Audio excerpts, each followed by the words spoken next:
Plac, plac, plac. Ah, ce bruit. Tellement familier, non?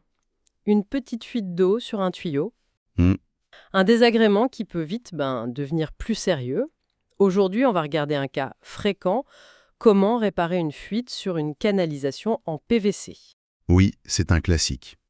On a trouvé un guide assez pratique qui explique bien les étapes. L'idée, c'est de voir ensemble comment réagir vite en cas d'urgence et aussi quand il vaut mieux appeler un pro. Bon, on regarde ça de plus près. Oui, c'est un sujet important.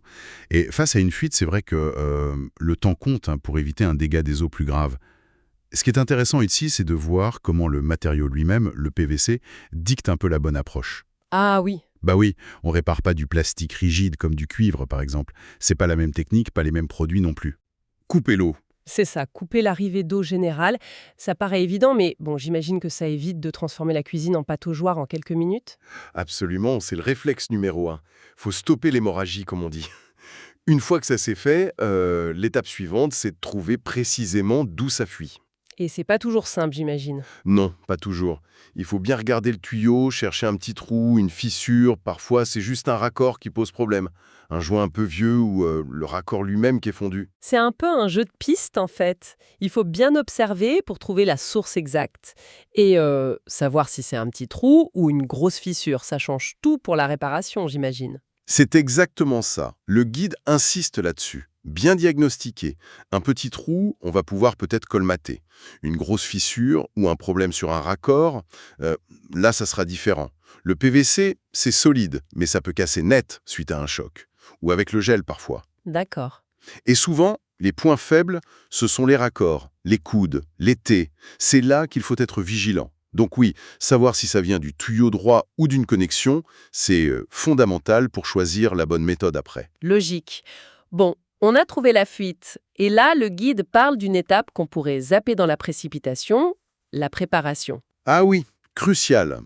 On a envie de mettre du ruban tout de suite. Mais non, il faut d'abord sécher la zone, et le guide dit soigneusement, pas juste un petit coup de chiffon rapide. Tout à fait. Et ensuite, nettoyer avec de l'alcool ménager. Pourquoi l'alcool d'ailleurs? C'est pour que ce soit nickel. Exactement. C'est une question d'adhérence en fait. Que ce soit du ruban, du mastic ou de la colle pour un nouveau raccord, il faut que la surface soit parfaitement propre, sèche et surtout dégraissée. Mhm. L'eau, la saleté, même une trace de graisse invisible, ça empêche le produit de bien accrocher au PVC. C'est la base pour que ça tienne, quoi. Si on néglige ça, même le meilleur mastic risque de ne pas être efficace. D'accord, c'est clair. Donc, cette préparation, c'est vraiment la fondation, même pour un truc temporaire. Surface propre, sèche, dégraissée à l'alcool. Ok, on est prêt. Alors, quelles sont les solutions que propose le guide pour boucher ce trou? Ça dépend de la taille de la fuite, j'imagine. Tout à fait. Le DID fait bien la différence. Pour les petites fuites, genre un petit trou ou une fissure légère sur un tuyau droit, il y a des solutions rapides de colmatage. Comme quoi, par exemple? Alors, il y a le fameux ruban adhésif spécial plomberie. Souvent, c'est un ruban dit auto-amalgamant. En l'étirant, il fusionne sur lui-même et ça crée une sorte de manchon étanche. Ah oui, je vois. Il y a aussi le mastic époxy. C'est une pâte avec deux composants qu'on mélange, ça durcit vite et on l'applique sur la fuite. Ou alors un manchon de réparation, une sorte de collier qu'on vient serrer autour du tuyau. Ce sont des solutions, disons, d'urgence, pour stopper la fuite rapidement. D'accord, des solutions temporaires, en quelque sorte. Et si le problème est plus sérieux? Une grosse fissure ou un raccord carrément abîmé? Est-ce que le ruban suffit toujours ou est-ce que le guide dit qu'il faut faire autre chose? C'est là qu'on passe à l'étape supérieure, selon le guide. Pour les dégâts plus importants, ou si on veut une réparation qui dure vraiment, il recommande de carrément couper la partie abîmée. Ah oui, carrément. Ouais, avec une scie à métaux ou un coupe-tube, on enlève la section défectueuse, et ensuite on la remplace par un morceau de tuyau PVC neuf, de même diamètre bien sûr. On le relie au reste avec des raccords neufs, des manchons, des coudes, et de la colle PVC spéciale. D'accord. Mais attention, avant de coller, il faut bien préparer les bouts. Dépolir un peu avec du papier de verre fin, nettoyer, et puis appliquer la colle. Ah oui, là ça devient plus technique. Ça demande des outils, d'être précis, et j'imagine qu'il faut savoir coller correctement pour que ça tienne, hein. C'est toute la différence que souligne le guide. D'un côté, le colmatage rapide, le pansement d'urgence. De l'autre, la réparation structurelle. C'est plus solide, plus durable, mais ça demande plus de méthode, c'est sûr. Donc le choix dépend de l'ampleur des dégâts et de ce qu'on veut. Juste arrêter la fuite vite fait ou refaire ça proprement pour longtemps. Exactement. Le colmatage, c'est souvent faisable soi-même. Couper et recoller, ça demande plus de rigueur. Bien mesurer, couper droit, bien préparer les surfaces, appliquer la colle comme il faut, attendre que ça sèche. Si on rate une étape, la fuite risque de revenir au niveau du nouveau raccord. On voit bien la différence. Bon, imaginons qu'on a fait la réparation, que ce soit avec du mastic ou en changeant un bout de tuyau. On serait tenté de rouvrir l'eau à fond direct et de souffler un bon coup. Mais le guide dit « Attention, c'est pas fini, il y a une vérification à faire. Ah oui, absolument crucial cette étape. Le guide est clair. Il faut rouvrir l'arrivée d'eau, mais progressivement, tout doucement. » Pourquoi doucement? Pour éviter ce qu'on appelle un coup de bélier. Si l'eau arrive d'un coup sous pression, ça peut créer une onde de choc et fragiliser la réparation toute fraîche, surtout une collage qui n'est pas encore totalement sec à cœur. Ah, d'accord. Donc on ouvre doucement et puis on observe. On regarde attentivement la zone réparée pendant quelques minutes. Il ne doit y avoir aucune goutte, aucun sointement, rien du tout. C'est la seule façon d'être sûr que c'est bien réparé et qu'on n'aura pas une mauvaise surprise plus tard. D'accord, donc patience et observation pour être sûr.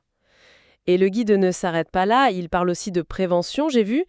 Une fois que tout est réglé, qu'est-ce qu'il suggère pour éviter que ça recommence? Oui, il y a un petit volet entretien préventif. Le conseil, c'est de jeter un œil de temps en temps à ces tuyaux PVC visibles, surtout au niveau des raccords, des joints. C'est souvent là que ça commence à fatiguer. Et surtout agir dès qu'on voit un truc suspect. Une petite trace d'humidité qui reste, du calcaire qui apparaît, une déformation. Faut pas attendre la grosse fuite. C'est le classique, mieux vaut prévenir que guérir. Surtout en plomberie, où ça peut vite coûter cher si on laisse traîner. Logique. Mieux vaut voir un début de problème tôt. Mais bon, admettons qu'on ait suivi tout ça, ou qu'on tombe sur une situation qui nous dépasse un peu. Le guide doit bien dire quand il faut arrêter le bricolage et appeler un plombier, non? Oui, et c'est important de savoir reconnaître ces cas-là. Le guide est très clair. D'abord, si la fuite est sur un tuyau encastré. Dans un mur, sous le sol, l'accès est compliqué. Il faut parfois casser, chercher. C'est plus du ressort d'un pro. Ok, ça se comprend. Deuxièmement, si ça touche le réseau de chauffage. Là, c'est différent. Il y a la pression, la chaleur, c'est plus délicat et potentiellement dangereux. Il faut quelqu'un de qualifié. Et même si la fuite est visible et accessible, y a-t-il d'autres raisons d'appeler un pro selon le guide Regui? Oui, il y a un critère plus général. Si on veut une réparation durable, garantie et conforme aux normes, même pour une petite fuite, si on n'est pas très sûr de soi ou si on veut être tranquille pour de bon, faire appel à un plombier, c'est la sagesse même. D'accord. Un professionnel, lui, il engage sa responsabilité. Il utilise le bon matériel, les bonnes techniques, conformes aux normes de construction. C'est une garantie de qualité et de sécurité, ce qui n'est pas négligeable. Par exemple, si on vend la maison un jour. Le guide Regui fait bien cette distinction. Le système D pour l'urgence et le travail dans les règles de l'art par un spécialiste. C'est très clair. Donc, si on résume ce qu'on a vu dans ce guide, pour une fuite sur du PVC visible, on peut souvent agir soi-même en urgence. Les étapes: couper l'eau, bien voir d'où ça vient, préparer la zone nickel, sec, propre, alcool, choisir la bonne rustine rapide, ruban en mastic, ou, si c'est plus grave et qu'on le sent, couper et remplacer. Et surtout, vérifier doucement après.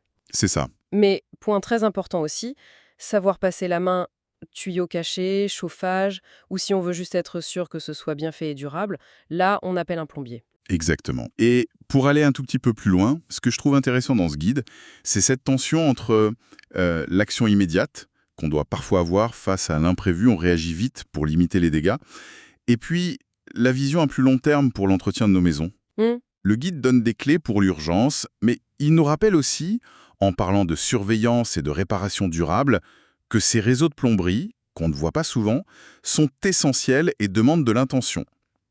Ça pose peut-être la question de notre rapport à tout ça. Est-ce qu'on connaît un peu l'état de nos installations? Est-ce qu'on fait de la prévention pour éviter les pannes? Ou est-ce qu'on attend juste qu'elles arrivent? C'est une petite réflexion sur comment on prend soin de notre environnement quotidien, au-delà de juste réparer quand ça casse.